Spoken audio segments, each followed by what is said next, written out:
Bonjour, cette vidéo va aborder la question des relations entre l'Europe et la Russie dans le contexte de la guerre en Ukraine.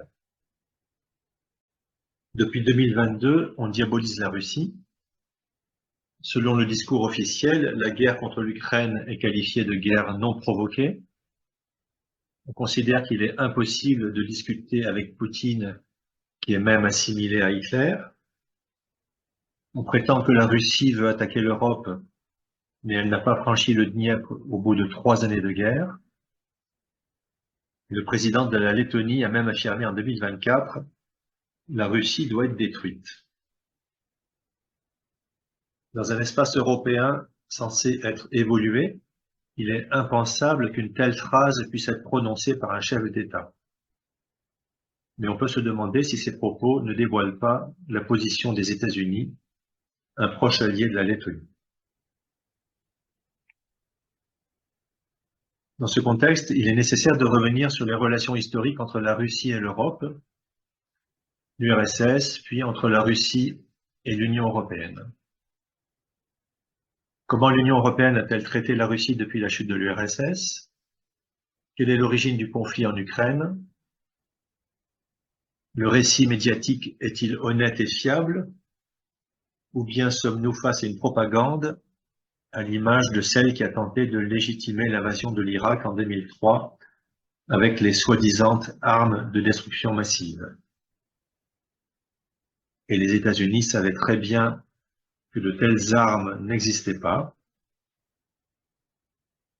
Ce précédent amène à être méfiant envers la véracité des informations, surtout lorsqu'il y a un matraquage médiatique, comme c'est le cas pour l'Ukraine.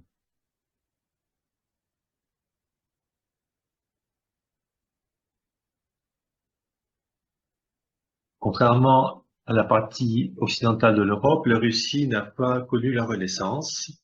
La domination tatare a coupé la Russie de l'Europe pendant environ 250 années, engendrant un retard sur le plan économique et social.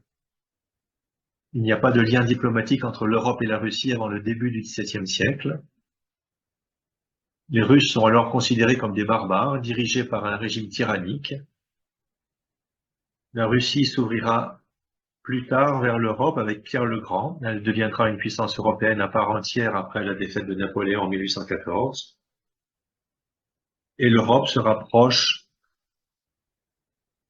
de la Russie après l'abolition du servage en Russie en 1861. L'Europe découvre la culture russe, la littérature, en particulier par l'intermédiaire de Tourgueniev à la fin du XIXe siècle, puis les ballets russes au début du XXe siècle, à travers Diaghilev. La Russie est reconnue comme une puissance européenne. Elle combattra avec la France et l'Empire britannique lors de la Première Guerre mondiale. La révolution bolchevique va réactiver l'installation d'un pouvoir tyrannique. La collectivisation des terres provoque une grande famine, en particulier en Ukraine. C'est une des raisons du contentieux des Ukrainiens envers l'URSS. Et le régime stalinien fera entre 15 et 20 millions de morts.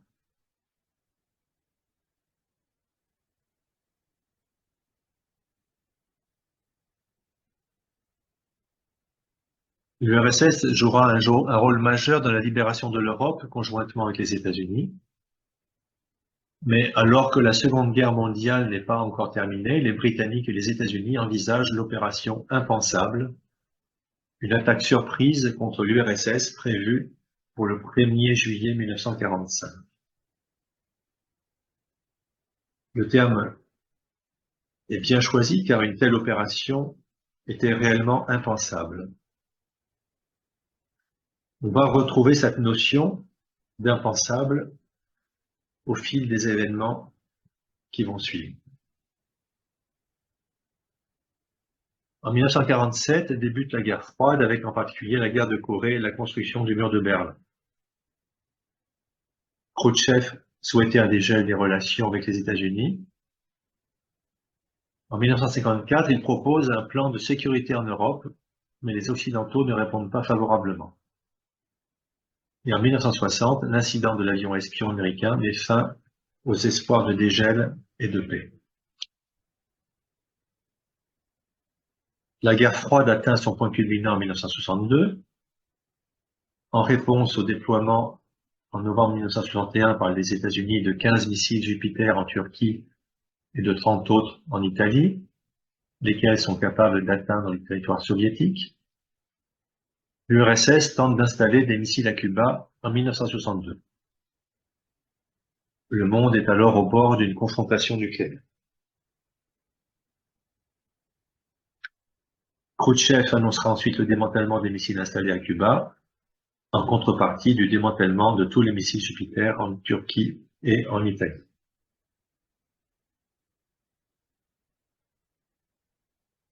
La conférence sur la sécurité et la coopération en Europe, en 1973, apporte un espoir de paix. L'acte final d'Helsinki est signé en 1975 et cet accord prévoit de développer la coopération entre les États, de faire progresser la compréhension et la confiance mutuelle, le règlement pacifique des différends, la non-intervention dans les affaires intérieures, le non-recours à la menace ou à l'emploi de la force, l'inviolabilité des frontières.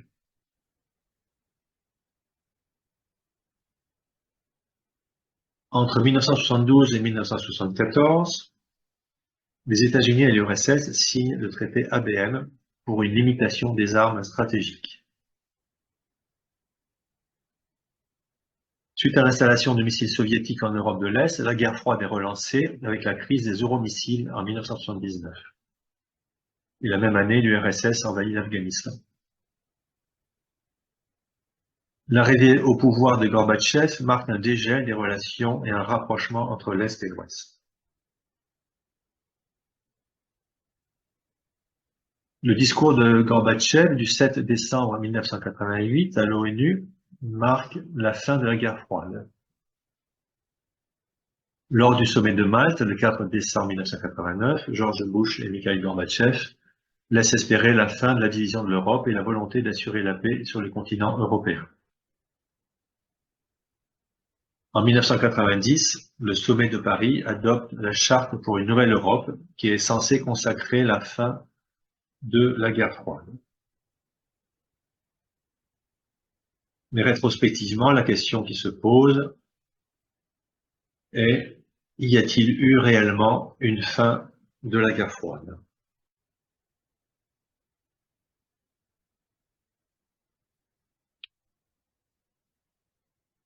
Après la chute de l'URSS en 1991, Boris Eltsine déclare en 1994 l'intention de la Russie d'intégrer le Conseil de l'Europe, le G7, l'OTAN et à terme l'Union européenne. La Russie et l'Union européenne dialoguent au sein du Conseil de coopération nord-atlantique et Russie, créé en 1991, du Partenariat pour la paix créé en 1994, puis du Conseil conjoint permanent créé par l'acte fondateur OTAN-Russie en 1997. Mais en réalité, les États-Unis ne veulent pas intégrer la Russie dans une alliance commune. La doctrine Wolfowitz de 1992 vise à réaffirmer la puissance des États-Unis, quitte à mener des actions militaires préventives dans un monde qui doit rester unipolaire. On retrouve le même discours dans le livre de Brzezinski, Le Grand Échiquier, qui est publié en 1997. Pour maintenir leur hégémonie, les États-Unis doivent empêcher tout rapprochement entre la Russie et l'Europe, et pour cela, il faut arracher l'Ukraine à la Russie et la faire basculer du côté occidental. La charte de partenariat spécifique entre l'OTAN et l'Ukraine est signée en 1997. Entre 1997 et 1999, la Russie et l'Union européenne sont sur la voie de la réconciliation. L'accord de partenariat et de coopération entre la Russie et l'Union européenne de 1994 est censé mettre en place les conditions de la création à terme d'une zone de libre-échange. Mais l'Union européenne tente d'imposer ses règles et ses normes à une Russie affaiblie pour la convertir au modèle européen. La Russie souhaite se rapprocher de l'Union européenne sur le plan économique et diplomatique, mais elle souhaite aussi garder son identité, ses valeurs, ses racines et sa culture. Et ceci est bien sûr contradictoire avec la vision mondialiste de l'Union européenne.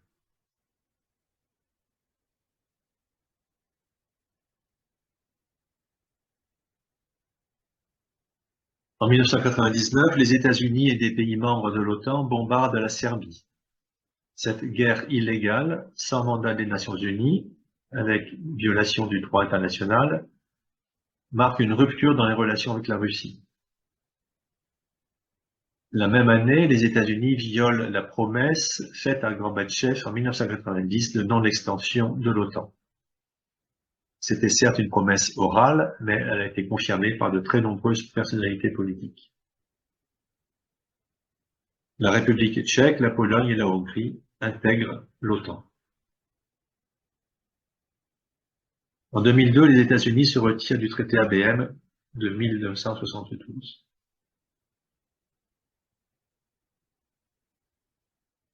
Le plan d'action OTAN-Ukraine est signé en 2002. Il fait suite à la charte de partenariat spécifique OTAN-Ukraine de 1997. En 2003, les accords de Berlin Plus formalisent les relations entre l'OTAN et l'Union européenne. En 2003, également, une guerre illégale est menée contre l'Irak, une guerre basée donc sur une propagande mensongère. L'Allemagne, la France et la Russie se trouvent alignés sur la même position contre les États-Unis. C'est un cauchemar pour les États-Unis. En 2004, l'OTAN poursuit son extension en intégrant l'Estonie, la Lettonie, la Lituanie, la Slovénie, la Slovaquie, la Bulgarie et la Roumanie. Ceci est perçu par la Russie comme une nouvelle provocation.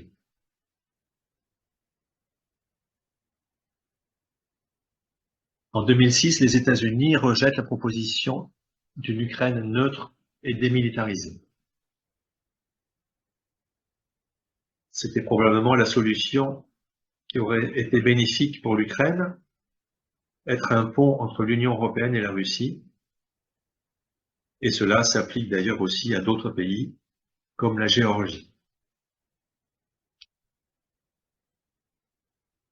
En 2007, dans son discours à Munich, Vladimir Poutine dénonce l'atteinte à la sécurité de la Russie du fait des élargissements successifs de l'OTAN, et il appelle à un renforcement de la multipolarité dans le monde.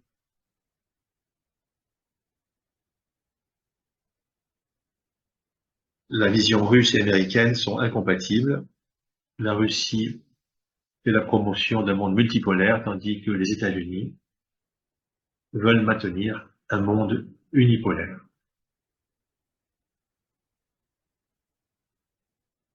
En 2007, le cadre institutionnel des relations entre la Russie et l'Union européenne est bloqué par la Pologne, la Suède et les 3 pays baltes.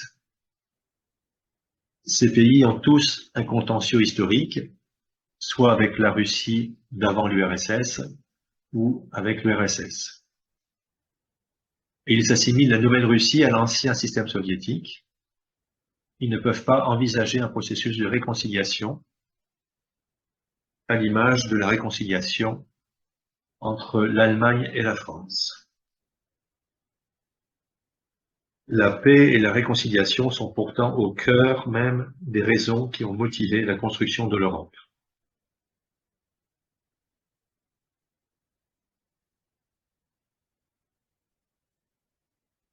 Les États-Unis ont donc violé la promesse faite à Gorbatchev de non-extension de l'OTAN. Ils ont poursuivi leur stratégie d'extension de l'OTAN et n'ont jamais voulu écouter la Russie qui considérait un élargissement de l'OTAN à l'Ukraine comme une menace existentielle. Cependant, en 2008, une dizaine de pays de l'OTAN s'opposent à l'adhésion à l'OTAN de la Géorgie et de l'Ukraine. L'Ukraine étant un pays qui ne respecte pas les critères démocratiques et qui est touché par une très grande corruption. Ce refus sera le dernier acte de résistance de l'Union européenne face aux États-Unis.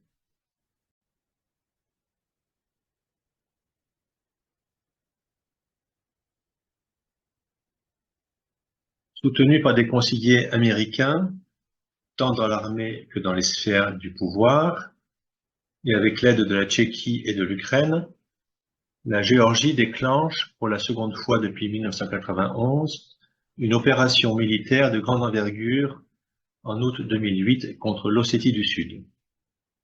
Les forces russes ripostent de façon disproportionnée et s'arrêtent aux portes de la capitale de la Géorgie.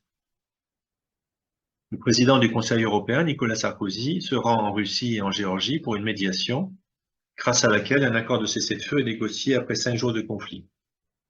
Puis, de façon unilatérale, Moscou reconnaît l'indépendance de l'Ossétie du Sud. La mission d'enquête internationale indépendante, le rapport Tagliavini de 2009, rend la Géorgie responsable du déclenchement de la guerre, sans pour autant blanchir la Russie. Mais surtout, le rapport déplore que rien n'a été fait en amont pour que cette guerre soit évitée. La communauté internationale, dont l'Union européenne, n'a pas cherché à reconnaître les véritables préoccupations de chaque partie au conflit. Elle n'a pas cherché à établir une confiance mutuelle, à favoriser une réconciliation en accordant par exemple un large degré d'autonomie à l'Ossétie du Sud, où l'ossète et le russe sont les deux langues principales, et ce dans une Géorgie fédérale. En 2009, alors que les relations entre l'Union européenne et la Russie sont gelées, l'Union européenne développe le partenariat oriental. Ce projet est initialement soutenu par la Pologne, la Suède et la République tchèque, des pays qui ont un contentieux historique avec la Russie d'avant l'URSS ou avec l'URSS. Ce partenariat consiste en un soutien à 6 pays, l'Arménie, l'Azerbaïdjan, la Biélorussie qui se retirera en 2021, la Géorgie, la Moldavie et l'Ukraine. Ainsi, entre 2007 et 2009, l'Union européenne tourne le dos à la Russie pour s'orienter vers les proches voisins de la Russie. La Russie se tourne vers la Chine pour développer la multipolarité et les BRICS sont créés en 2009, initialement avec le Brésil, la Chine, l'Inde et la Russie, sans l'Afrique du Sud. En 2010, ce sera la dernière proposition de Vladimir Poutine envers l'Union européenne pour une communauté économique de Lisbonne à Vladivostok. La même année, la nouvelle doctrine russe de défense place l'OTAN en tête de liste des menaces extérieures. En 2011, un rapport du Sénat français préconise un partenariat stratégique entre l'Union européenne et la Russie, mais ça sera malheureusement un rendez-vous manqué. En février 2013, dans la perspective d'une adhésion de l'Ukraine à l'Union européenne, la Commission européenne s'oppose à ce que l'Ukraine commerce dans un dialogue tripartite avec la Russie et l'Europe. Au lieu de faire de l'Ukraine un pont entre l'Union européenne et la Russie, le président de la Commission européenne, Manuel Barroso, n'a cessé de répéter que l'Ukraine devait choisir entre l'Union européenne et la Russie. C'est une nouvelle erreur de l'Union européenne. Et donc, si on reprend toutes les erreurs depuis 1991, on a la liste suivante. Ne pas avoir intégré la Russie dans un espace de sécurité commune entre 91 et 99. La guerre illégale contre la Serbie en 99. L'élargissement de l'OTAN sans avoir intégré la Russie. Le refus d'une Ukraine neutre et démilitarisée en 2006. Le blocage des relations de l'Union européenne avec la Russie en 2007 au profit du partenariat oriental en 2009, l'ingérence américaine dans le Caucase et la guerre de 2008 en Géorgie, obliger l'Ukraine à choisir entre l'Union européenne et la Russie, et d'une manière générale, ne pas tenir compte des valeurs et des besoins de la Russie.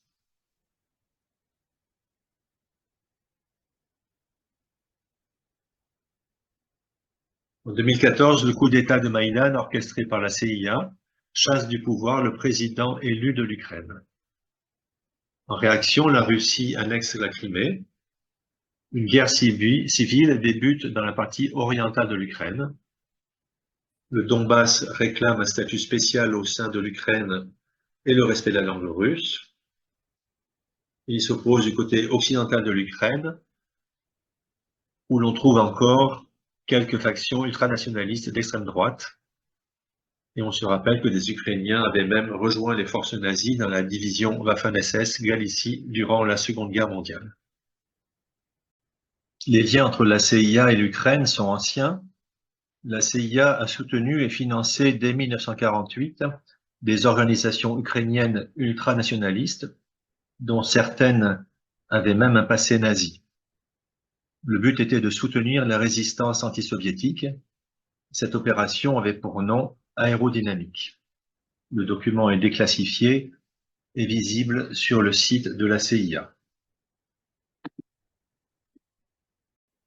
En 2019, un document de la Rand Corporation expose comment déstabiliser la Russie, en fournissant des armes létales à l'Ukraine, mais aussi promouvoir un changement de régime en Biélorussie, réduire l'influence russe en Asie centrale, exploiter les tensions dans le Sud-Caucase, persuader la Moldavie de s'aligner sur l'Occident. Le 24 février 2022, la Russie a envahi l'Ukraine pour protéger les populations russophones du Donbass. Comme lors de la guerre en Géorgie de 2008, il se trouve que la présidence de l'Union européenne est assurée par la France. Mais cette fois-ci, il n'y aura pas de médiation de la part de la France, alors même que Poutine avait déclaré le 25 février qu'il était prêt à reprendre le processus de négociation. Et le 27 février, l'Union européenne s'engage à fournir des armements à l'Ukraine.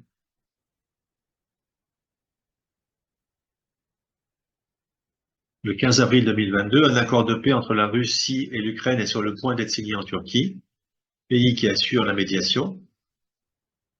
Les Occidentaux, en particulier le Royaume-Uni, font pression pour que l'Ukraine ne signe pas et continue la guerre contre la Russie.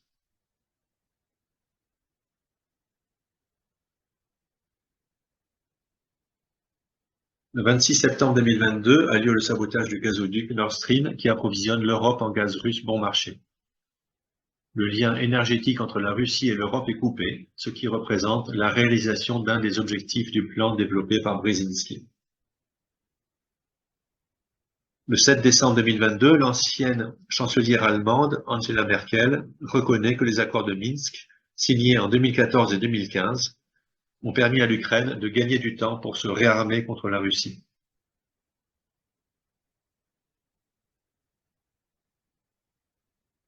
Le 5 juin 2023, le New York Times rapporte que des symboles nazis sont toujours présents sur la ligne de front.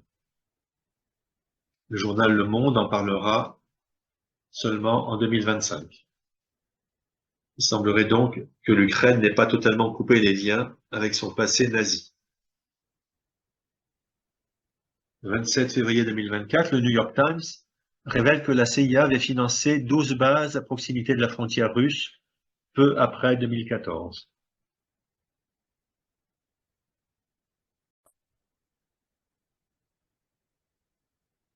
Selon le discours officiel, il s'agit d'une guerre non provoquée qui a débuté le 24 février 2022.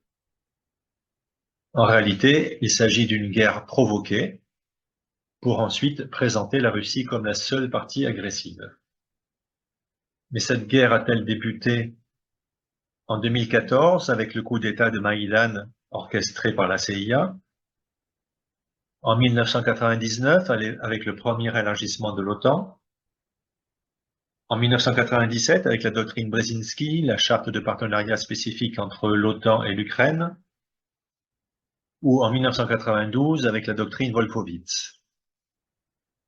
Ce débat n'a jamais eu lieu, et à partir du moment où il n'y a pas de débat, que l'on est dans la pensée unique et que le même discours est répété inlassablement par les principaux médias, on peut être sûr que l'on est face à de la propagande et la manipulation des masses.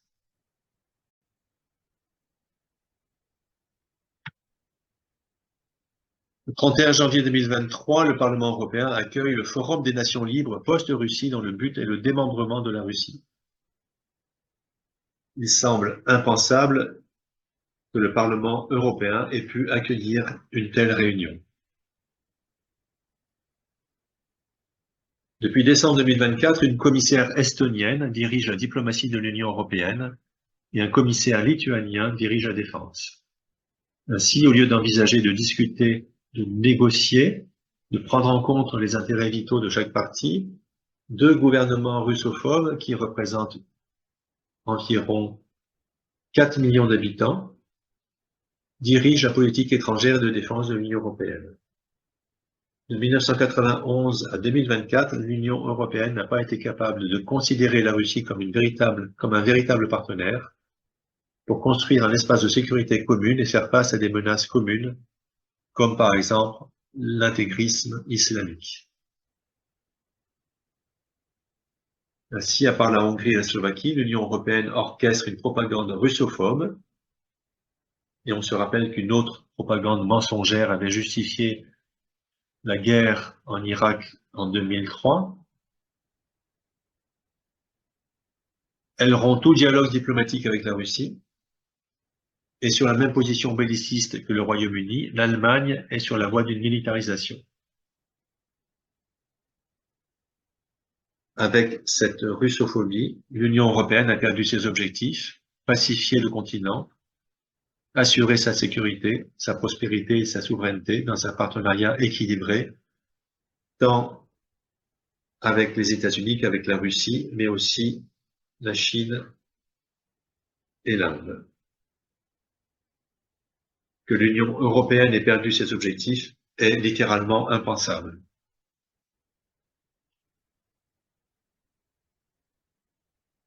Les décisions prises par l'Union européenne depuis la chute de l'URSS ont été prises dans l'opacité et sont foncièrement nocives pour les peuples européens, qui sont par ailleurs opposés à une guerre contre la Russie.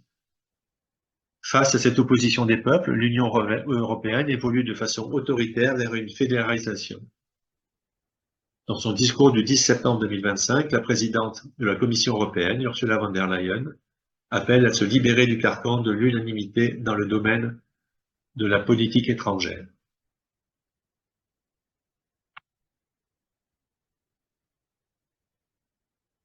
Alors, soit la gouvernance européenne est totalement irresponsable et souhaite une confrontation militaire directe avec la Russie et donc une guerre nucléaire, soit la propagande russophobe est destinée à générer un climat de peur, de manière à faire accepter une fuite en avant vers la fédéralisation de l'Union européenne, alors que le bilan économique de l'Union européenne est catastrophique, ou faire accepter l'augmentation des dépenses militaires, alors que le bilan diplomatique de l'Union européenne est catastrophique.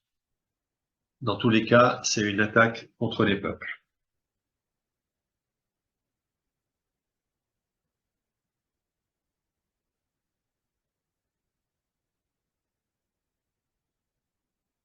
La France et les Pays-Bas ont voté non au référendum de 2005 sur le traité établissant une constitution pour l'Europe.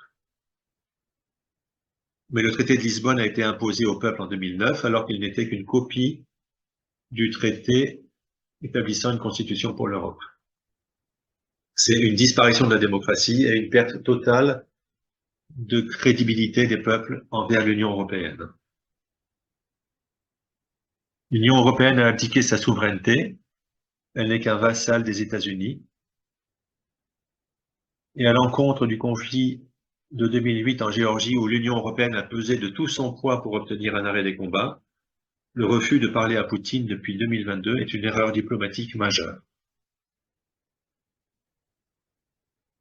On s'achemine vers une destruction de notre modèle social pour financer la militarisation de l'Union européenne.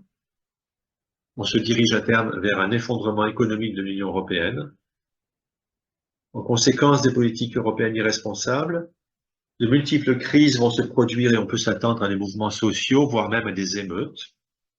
Dans ce cas, comme le traité de Lisbonne a intégré la Charte des droits fondamentaux de l'Union européenne, cette dernière précise, dans le chapitre 1, article 2, que la mort peut être infligée pour réprimer une insurrection ou une émeute.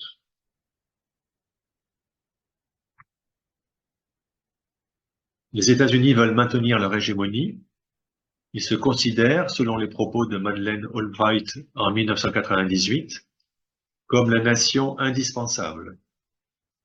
Ils multiplient leur ingérence en Europe pour couper l'Union européenne de la Russie, voire aussi de la Chine.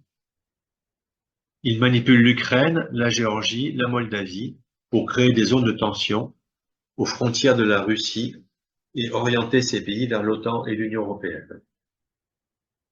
De plus, il profite de façon particulièrement cynique de la guerre en Ukraine en forçant l'Union européenne à acheter des armes et du gaz américain.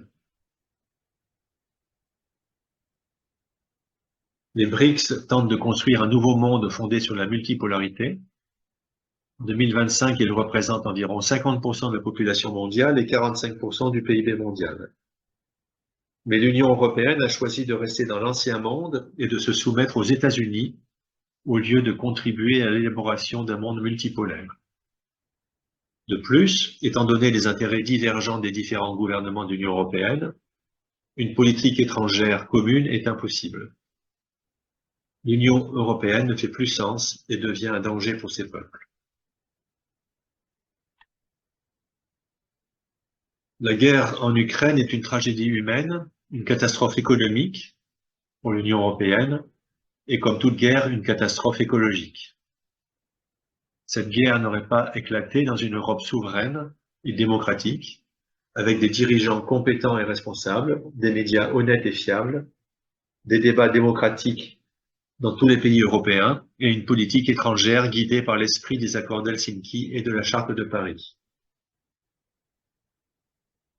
Ce qui est dit dans le rapport Tagliavini, dans la mission d'enquête internationale indépendante sur le conflit en Géorgie en 2008, ceci concerne tout autant le conflit en Ukraine. La communauté internationale ainsi que l'ensemble des autres acteurs régionaux et non régionaux impliqués dans le conflit doivent continuer à tout mettre en œuvre pour amener les parties à la table des négociations et à les aider à prendre les dispositions respectant la Charte des Nations Unies, l'acte final d'Helsinki de l'OSCE et les textes pertinents du Conseil de l'Europe pour régler leurs différends et prévenir de nouvelles hostilités. Le succès de telles négociations pourrait aussi fortement contribuer à une amélioration des relations entre les puissances occidentales et la Russie.